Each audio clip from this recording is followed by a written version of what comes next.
Hello everyone, good morning, नमस्कार। कैसे हैं? आई होप आप सभी बहुत बढ़िया होंगे। स्टार्ट करेंगे आज का सेशन जहां पे हम हिंदी पेडोलॉजी के पार्ट 2 लेकर के आए हैं और आई होप आपने पार्ट 1 भी देखा होगा जो आपके लिए बहुत ज्यादा हेल्पफुल रहा होगा। और मैं बार बार अपने सेशन में यही कह रहा हूं कि अगर आप बार बार सीटेड दे रहे हैं और आपका निकल नहीं पा रहा है तो आप हमारे सेशन पे आइएगा और हम आपको एग्जैक्ट वही क्वेश्चंस देने वाले हैं जो प्रीवियस ईयर में बार बार रिपीट हो रहे हैं। तो ऐसे हम कंटिन्यूस अपने सेशन पे बहुत सारे वीडियोस डाल रहे हैं। अगर आप पहली बार आए हैं तो प्लीज लाइक से सब्सक्राइब कर लीजिएगा ताकि जब भी मैं एक नया वीडियो बनाऊं तो आपके पास नोटिफिकेशन आ जाए। क्योंकि अभी तक हमने क्या किया है, सीटेट के हिंदी के, सीडीपी के और साइंस के प्रॉपर कंटिन्यूस मैं वीडियोस अपलोड कर रहा हूं कि अगर आप सीटेट की तैयारी कर रहे हैं और अगर आप नोटिफिकेशन का इंतजार कर रहे हैं तो ये सारी बातें मैं अपने सेशन में बता चुका हूं कि इसका नोटिफिकेशन कब आउट होगा, क्योंकि आपको जस्ट 15 डेज में इसका नोटिफिकेशन देखने के लिए मिलने वाला है। तो आप अभी से तैयारी करना स्टार्ट कर दीजिए ताकि आपका सेशन बहुत बढ़िया तरीके से हो जाए और आपको बार बार सीटेट देने की आवश्यकता किसी भी प्रकार की नहीं पड़ेगी अगर आप मेरे साथ में जुड़ते हैं और हम आपसे कनेक्ट होंगे और आप हमसे कनेक्ट होंगे। इस प्रकार से सारी जानकारी हम सीटेट की लेंगे, जैसे कि नोटिफिकेशन कब आएगा या फिर इसके सीडीपी के हमारे पेडोलॉजी के क्वेश्चंस क्या हैं, मतलब यहाँ तक कि आप कमेंट भी करेंगे हम उस पर भी वीडियो बना देंगे। हम आपके तरीके आपके साथ में बिल्कुल पूरी तरीके से जुड़ने की कोशिश करेंगे। ठीक है, चलते फिर क्वेश्चंस पे देखते हैं कि हमारे हिंदी पेडोलॉजी के क्वेश्चंस को डिस्कस करेंगे। जैसा कि पार्ट 1 दे चुके हैं और ये रहेगा पार्ट 2। ठीक है, आपको कहीं भी भागने की आवश्यकता नहीं पड़ेगी। जैसा कि आपको पता है कि 20 लाख लोगों ने फॉर्म डाला था जिसमें से 17 लाख लोग थे जो अपीयर होने मतलब कि पेपर देने के लिए सेंटर पे गए थे और जिसमें से केवल 3 लाख लोग जो है वो पास हुए थे। ठीक है, तो ऐसा फेलियर ना हो इसलिए आपको सही गाइडेंस मिलना बहुत जरूरी है।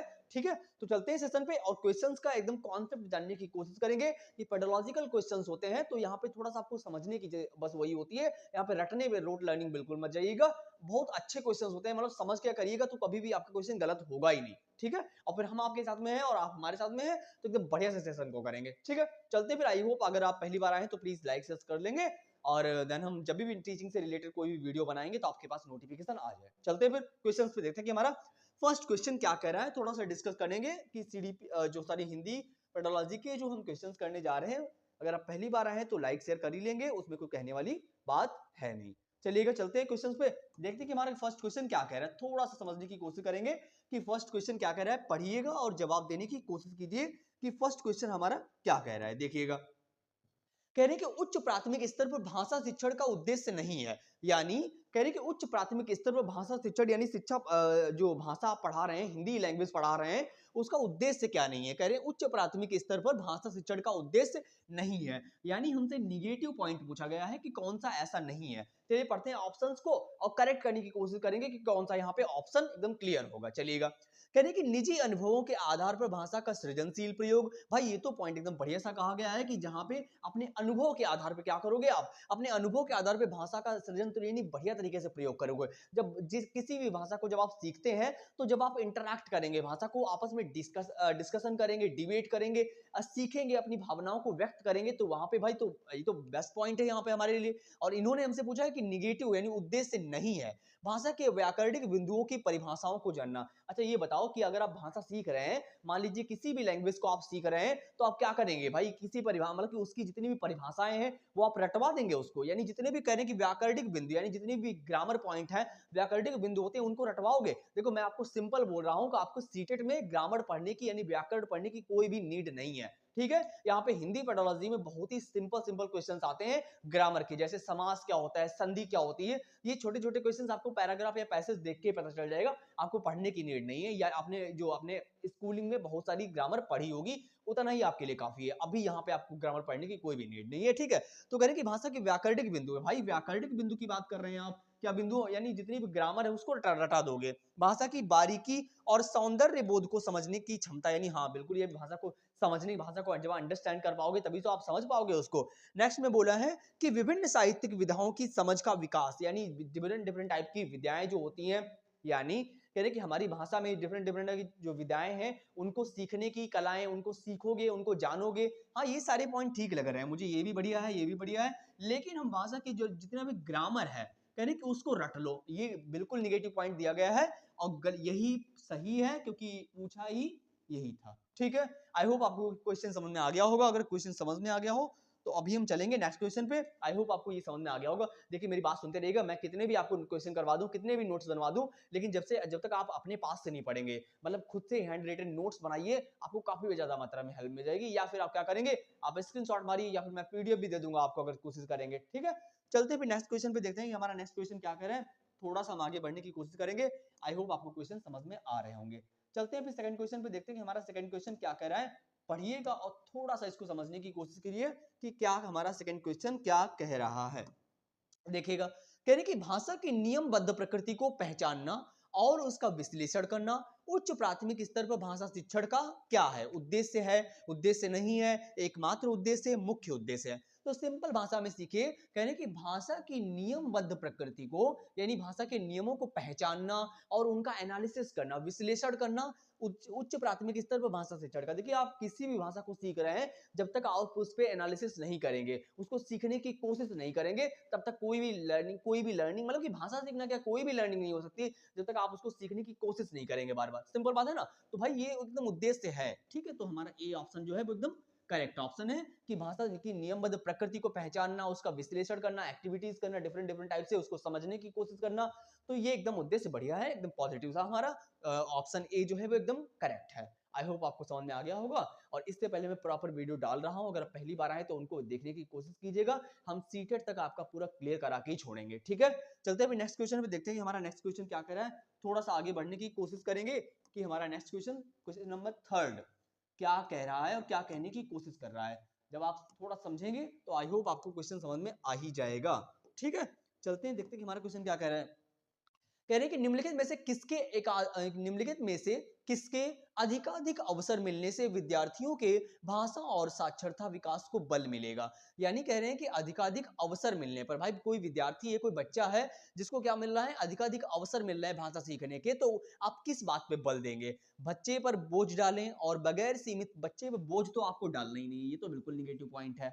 सहज लेखन और वाचन के बहुविधि तरीकों से जिन विद्यार्थियों का विकास पहले से अच्छा है उनके लिए। अच्छा ये बताओ, जो विद्यार्थी पहले से अच्छे हैं आप उनके लिए ध्यान देंगे, बाकी जो अभी मतलब कि वीक बच्चे हैं या समझ नहीं पा रहे हैं उनके लिए आप डिफरेंट डिफरेंट टाइप से मेथड नहीं यूज करेंगे। ये तो निगेटिव पॉइंट है बिल्कुल भाई। आपको सारे बच्चों को एक साथ लेके चलना है, लाइक इंक्लूसिव एजुकेशन, जो हमारी समावेशी शिक्षा कहती है कि जो एक क्लासरूम जो होता है वहां पे सभी प्रकार के बच्चे जब एक साथ में बैठते हैं और इंटरेक्ट करते हैं, डिबेट करते हैं, डिस्कशन करते हैं, कोलैबोरेट करते हैं, सहयोग करते हैं, तो वो ऑप्शन जो होता है एकदम करेक्ट होता है। ये नहीं जो बच्चे अच्छे हैं उनको आप पढ़ा रहे हैं, बाकी जो ऐसे घूम रहे हैं कोई मतलब नहीं उनसे, ठीक है बेटा। है तो ऐसा नहीं होने वाला। गतिविधियों का अनुकूलन करके, हाँ ये भी ठीक लग रहा है, मे भी थोड़ा बहुत, लेकिन जो हमारा देखिए, आपको पेडोलॉजी में चारों ऑप्शन जो है एकदम बेटर देख सकते हैं, लेकिन आपको बेस्ट के साथ में जाना है, जो हमारा सबसे अच्छा हो और बच्चा जहां पे सबसे ज्यादा एक्टिव हो, ठीक है। तो यहाँ पे बोला है कि सहज लेखन और वाचन के बहुविध तरीकों से या फिर गतिविधियों का अनुकूलन करके। आप मुझे बताइए यहाँ पे कौन सा ऑप्शन होगा, निम्नलिखित में से किसके अधिकाधिक अवसर मिलने से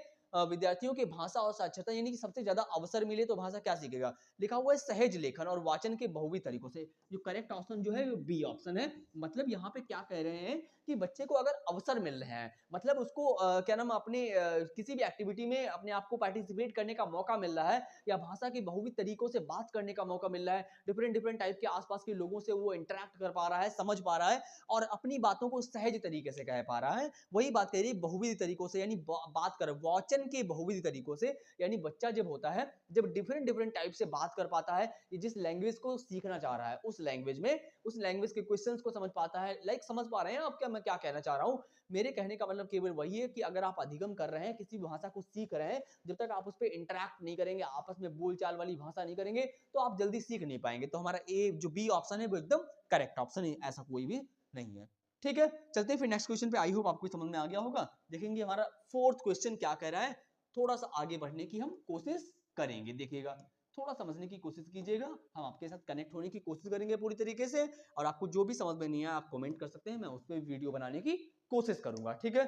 चलते हैं फिर, देखो एकदम मजे से पढ़िए, कोई टेंशन वाली बात नहीं। अभी 15 दिन आपकी सीटेट के जो नोटिफिकेशन आउट होने में ही है, और नोटिफिकेशन आउट हो तब तक आप इतनी बढ़िया तैयारी कर लीजिए कि उसके बाद में आपको रिवीजन करना पड़े। 15 दिन अगर आप बैठ के पढ़ ले, 15 सेशन 20 सेशन देख ले मेरे हमारे यूट्यूब चैनल के, तब भी आपको सारा कंटेंट तैयार हो जाएगा बढ़िया तरीके से। और मैं वही क्वेश्चन ला रहा हूँ जो प्रीवियस में बार बार आ रहे हैं, आप देख लीजिए बुक उठा के कोई भी, हम एकदम सटीक क्वेश्चन वही ला रहे हैं, एकदम करेक्ट गाइडेंस के साथ में, जो बार बार पूछे जा रहे हैं, जो आने ही आने होते हैं, ठीक है। देखते हैं कि भाषा अधिगम के लिए सामग्री निर्माण का एक सिद्धांत कौन सा है। यानी भाषा अधिगम हो रहा है, भाषा अधिगम के लिए यानी आप कोई भाषा सीख रहे हैं और उस पर सीखने की कोशिश कर रहे हैं, तो उसके लिए सामग्री कौन सी है, यानी कौन सी सामग्री जो है वो सामग्री निर्माण का एक सिद्धांत कौन सा है।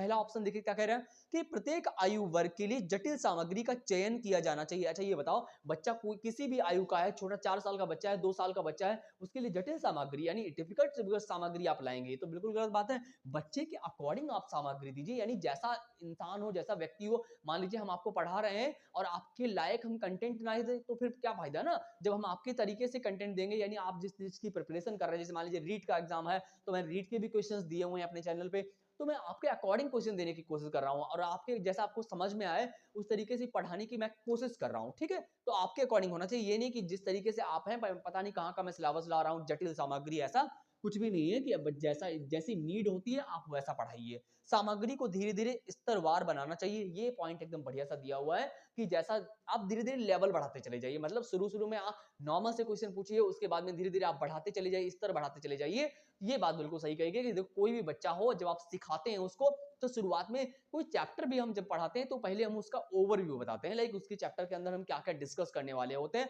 देन उसके बाद में हम कॉन्सेप्ट पे जाते हैं धीरे धीरे, तो बच्चे के माइंड में बैठ जाता है कि आज जो है क्लासरूम में हम इन चीजों को डिस्कस करने वाले हैं। अब ये नहीं क्लास में घुसते घुसते मैंने पूरा स्टार्ट कर दिया और पूरी पूरी क्वेश्चंस पूछना स्टार्ट कर दिया, पहले एक्सप्लेन किया ही नहीं। ठीक है, तो ऐसा बिल्कुल भी नहीं होना चाहिए, एकदम करेक्ट तरीके से बढ़िया जैसे टीचिंग मेथड होता है आप उस तरीके से पढ़ाने की कोशिश कीजिए। ठीक है, आगे बोला है तो ये ऑप्शन जो है एकदम बेस्ट है।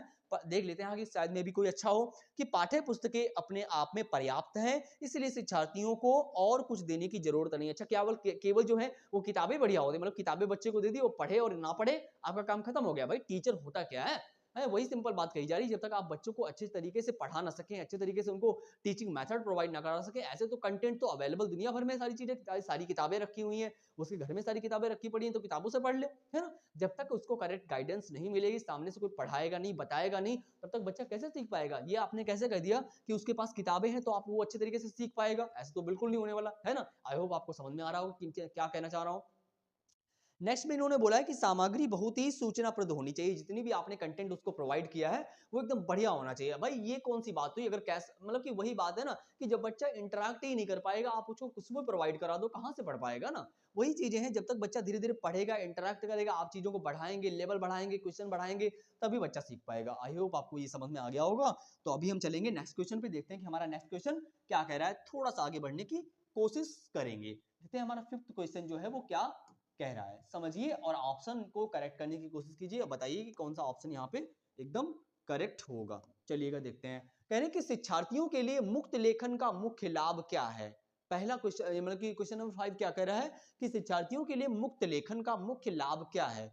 क्या लिखा हुआ है ऑप्शन में कि मुख्य बल सटीकता पर होना चाहिए और प्रवाह मुक्त होना चाहिए। शिक्षार्थी अपनी प्रथम भाषा और द्वितीय भाषा शब्दों को लेने के लिए स्वच्छंद हो। शिक्षार्थी रचनात्मकता के लिए स्वच्छंद हो। लिखने या ना लिखने की लिए स्वच्छंद हो। अरे भाई सिंपल क्वेश्चन दिया गया है कि शिक्षार्थियों के लिए मुक्त लेखन का मुख्य लाभ कौन सा होता है, जब बच्चा आपस में इंटरैक्ट कर पाए। यानी इन्होंने सिंपल लिख रखा है कि जब बच्चा शिक्षार्थी जो होता है रचनात्मकता के लिए स्वच्छंद हो, यानी अपने भावों के व्यक्त कर सके, अपनी बातों को कह सके जब बच्चा, है ना। तो इस पॉइंट में सबसे ज्यादा बच्चा एक्टिव दिख रहा है। ना तो इन शिक्षार्थियों की प्रथम भाषा द्वितीय भाषा, इन पे ये निगेटिव बातें हैं सारी की सारी। जो हमारा सी ऑप्शन है वो एकदम करेक्ट है कि जहां पे विद्यार्थी जो होता है अपनी बातों को कह सके, यानी रचनात्मक रूप से अपनी एक्टिविटी में मतलब कि किसी भी एक्टिविटी में वो कोलैबोरेट कर सके, समझ सके चीजों को, तो रचनात्मक बच्चा क्रिएटिव हो, है ना। तो आई होप आपको समझ में आ गया होगा। तो ये हमारा था नेक्स्ट क्वेश्चन। अभी हम चलेंगे, देखते हैं कि हमारा नेक्स्ट क्वेश्चन क्या कह रहा है, थोड़ा सा आगे बढ़ने की कोशिश करेंगे। अभी हमारा कॉलेज भी है, मॉर्निंग का टाइम है, थोड़ा सा मैं आपको एक सेशन मैंने सोचा कि ये सेशन दे दूं, उसके बाद में मैं कॉलेज जाऊं। ठीक है, एक साथ बहुत सारे काम होते हैं, तो मैं आपसे वही कहता हूं, जिस तरीके से मैं कह रहा हूं कि आप भी बहुत सारे काम, मतलब कि वही है, काम करना स्टार्ट करिए, प्रोसेस पे ध्यान दीजिए। ठीक है, सही लोग आप तक खुद ब खुद पहुंच जाएंगे। नेक्स्ट में क्या बोला है कि बच्चों में भाषिक निपुणता सर्वाधिक उपयुक्त किस प्रकार से विकसित की जा सकती है। यानी बच्चों में भाषिक निपुणता, बच्चों मतलब कि कोई भी बच्चा है जो भाषा को सीख रहा है, उसमें भाषा की निपुणता को विकसित करने के लिए क्या पॉइंट हो सकता है। वही का बात कही जा रही है कि व्याकरणिक नियमों के ड्रिल और अभ्यास द्वारा, फिर से वही बात है, व्याकरण के नियमों को रटवा दो, ये पॉइंट नहीं हो सकता यार। नियमित रूप से श्रुतिलोक कराना, रोज रोज उसको श्रुतिलेख करवा रहे हो, कार्य आधारित गतिविधियों में भाग लेकर शब्द भंडार का संवर्धन करके, भाई ये पॉइंट नहीं है। जहां पे बच्चा एक्टिविटी कर रहा है, गतिविधि कर रहा है, हर गतिविधि में भाग ले रहा है, तो वो ऑप्शन हमारा एकदम करेक्ट होगा। देखो सिंपल, आपको क्वेश्चन देख के पता चल रहा है आपको, आप इतने समझदार हैं। पहली बात तो वही है कि जैसे देखो तुरंत दिख रहा है कि बच्चा कहाँ पे एक्टिव होगा। भाई आप एक ही बात याद रखिए, जहां पे बच्चा एक्टिव हो, है कोलैबोरेट कर रहा हो, आपस में डिस्कशन कर रहा हो, सहयोग कर रहा हो, गतिविधि कर रहा हो, एक्टिविटी कर रहा हो, तो वही ऑप्शन जो होता है वो एकदम करेक्ट होता है। आई होप आपको समझ में आ गया होगा।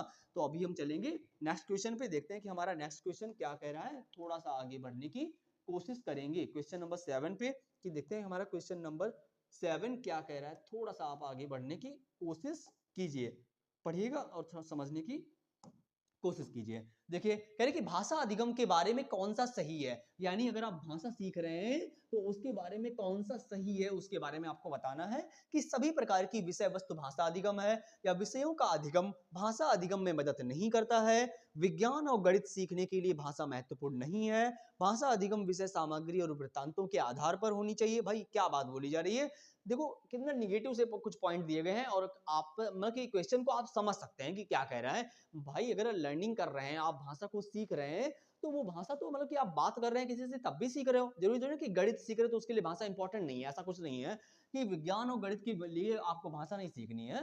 क्या बात बोल दी गई यहाँ पे, विषयों का अधिगम भाषा में मदद नहीं करता है और विषय का भाई विषय को जब आप सीखोगे, मान लीजिए मैं आपको हिंदी पेडोलॉजी पढ़ा रहा हूँ तो इसके माध्यम से भी तो आप भाषा सीख रहे हैं। आगे बोल रहे हैं कि भाषा अधिगम विषय सामग्री और वृत्तांतों के आधार पर होनी चाहिए, ऐसा कुछ भी नहीं है। सिंपल है, सभी प्रकार की विषय वस्तु जो होती है वो भाषा अधिगम होती है। मतलब आप कुछ भी पढ़ते हैं सीखते हैं तो वो भाषा अधिगम ही होता है। भाई भाषा को सीख ही रहे हो ना, मैं पढ़ा रहा हूँ तब भी आप भाषा को सीख रहे हो, वही बात कही जा रही है। आई होप आपको क्वेश्चन समझ में आ गया होगा। तो अभी हम चलेंगे नेक्स्ट क्वेश्चन पे, देखते हैं कि हमारा क्वेश्चन नंबर 8 क्या कह रहा है। थोड़ा सा आगे बढ़ने की कोशिश करेंगे, देखते हैं कि हमारा नेक्स्ट क्वेश्चन क्या कह रहा है। क्वेश्चन नंबर 8, और ये हमारे सेशन का लास्ट क्वेश्चन होगा। अभी हम छोटे छोटे वीडियो ला रहे हैं बिकॉज हमारा ये वाला चैनल जो है वो थोड़ा सा नया है, इसीलिए हम थोड़े से इसमें शॉर्ट क्वेश्चन डाल रहे हैं। जैसे जैसे आप मेरे साथ में जुड़ेंगे, हम आपके अकॉर्डिंग फिर उस अकॉर्डिंग से भर भर के क्वेश्चन लाएंगे प्रीवियस ईयर के, ठीक है। जब तक नोटिफिकेशन आउट होगा तब तक हम ऐसे सीरीज लाएंगे कि ये सीरीज नंबर 2 है। आपने आई होप सीरीज नंबर 1 देखी होगी, उसमें मैंने हिंदी पेडोलॉजी के कुछ क्वेश्चन डिस्कस किए हुए हैं। देखते हैं, कह रहे हैं कि जब हम अपने विद्यार्थियों को अधिकृत भाषा के साथ साथ दूसरे विषयों के माध्यम से भाषा सीखने के अवसर देते हैं तो यह अवसर क्या कहलाएंगे। यानी जब आप भाषा सीखने के साथ साथ में उसको डिफरेंट डिफरेंट टाइप से क्या कह रहे हैं, दूसरे विषयों के माध्यम से भाषा सीखने के अवसर देते हैं, तो ये जो होता है भाषा समूचे पठायक्रम में होता है। ये हमारा एकदम करेक्ट ऑप्शन है, हम इन किसी ऑप्शन के साथ में जाएंगे ही नहीं। और ये ऑफिशियल आंसर की है, हम कोई भी ऑप्शन को अपने पास से नहीं बना रहे हैं। अगर आपको ऐसा लग रहा हो तो थोड़ा सा हमें समझने की कोशिश कीजिएगा। ये हमारा था लास्ट क्वेश्चन। अगर आप पहली बार हमारे चैनल पे आए हैं तो प्लीज लाइक शेयर सब्सक्राइब वगैरह कर दीजिएगा, ताकि जब भी हम एक नया वीडियो बनाएं तो आपके पास नोटिफिकेशन जो आ जाए। और आई होप आप हमारे साथ में जुड़ने की कोशिश कीजिएगा। जितने भी हम क्वेश्चंस करवा रहे हैं वो एकदम फिक्स हैं और वो बार बार सीटर में रिपीट हो रहे हैं। अगर आप पहली बार आए हैं तो प्लीज हमसे जुड़ने की कोशिश कीजिएगा।